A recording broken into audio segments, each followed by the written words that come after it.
Deutschland nicht gelebt. Aber das, was heute vor uns steht, das ist nun... Well, we're about 300 kilometers northwest of Winnipeg.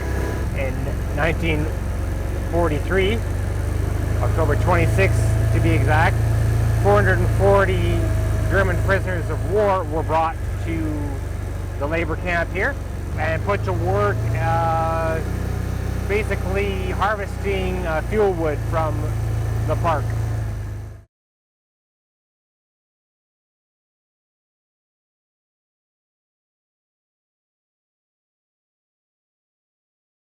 The first place they came to in Canada was an internment camp where they were basically just waiting for the war to be over. So the government at the time thought, well, we've got all these able-bodied young men, why don't we put them to work? And so for those of them that wished to volunteer to do some outside manual labor, we had them volunteer, and then we transferred them here from camps in Alberta to do some fuel wood cutting.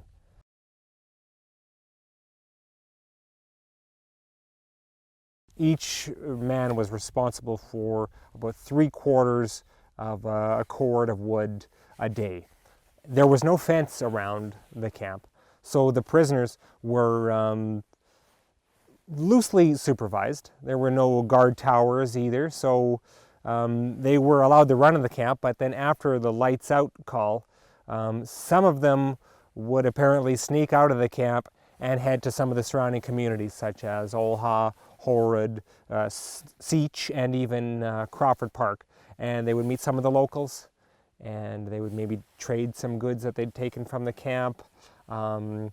If there was a dance going on, they might take their uniform, for example, and turn it inside out so that they weren't, that's the prisoner of war uniform, of course. They would turn it inside out so it wasn't obvious that they were a prisoner of war, and they would go to dances in the local communities.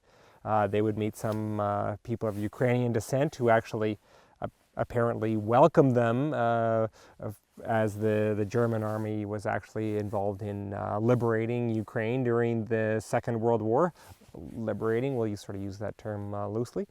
And then before the morning roll call, the prisoners would have to make it back into the camp. So here we've got some of the last remaining structures here of the old Whitewater prisoner of war labor camp. We've got a little cleared area here with some packed gravel, some concrete pilings, and you can see here these ones are really distinct because this was the structure used to support the generator that they used at the camp. One prisoner, Max Neugebauer is his name, or was his name. He passed away when he was harvesting the fuel wood out of the park and a tree fell on him.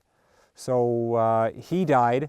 What was interesting about that is that he was allowed a full military funeral in Dauphin, so the prisoners that attended the funeral were allowed to be there in full formal military wear, and there were actually Nazi flags displayed in the church during the funeral. So it might have raised a little bit of eyebrows in Dauphin at the time to see the flag of the enemy, but this was the practice at the time to give a military funeral to a member of the German army. The prisoners had to work 6 days a week, and they were only working 8-hour days, so they had some time off after that, and they had a day off as well. Some of them did wood carving, some of them did just some drawing and art. They played music, they had a band.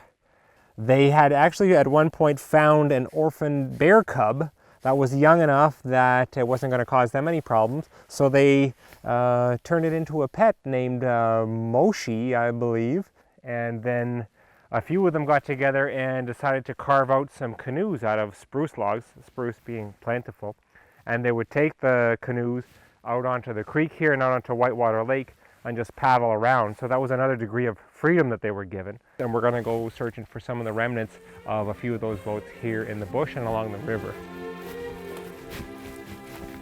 Hang on. And it's not marked with any kind of a sign or anything.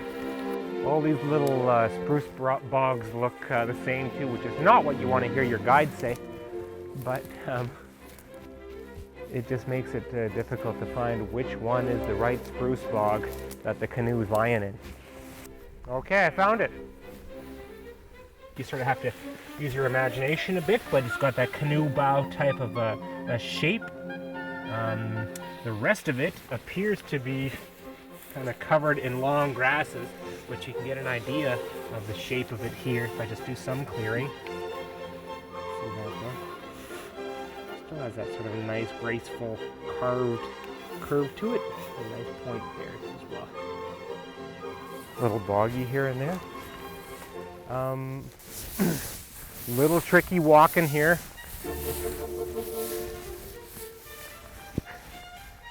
Here's one here, you can kind of see the water level's quite low.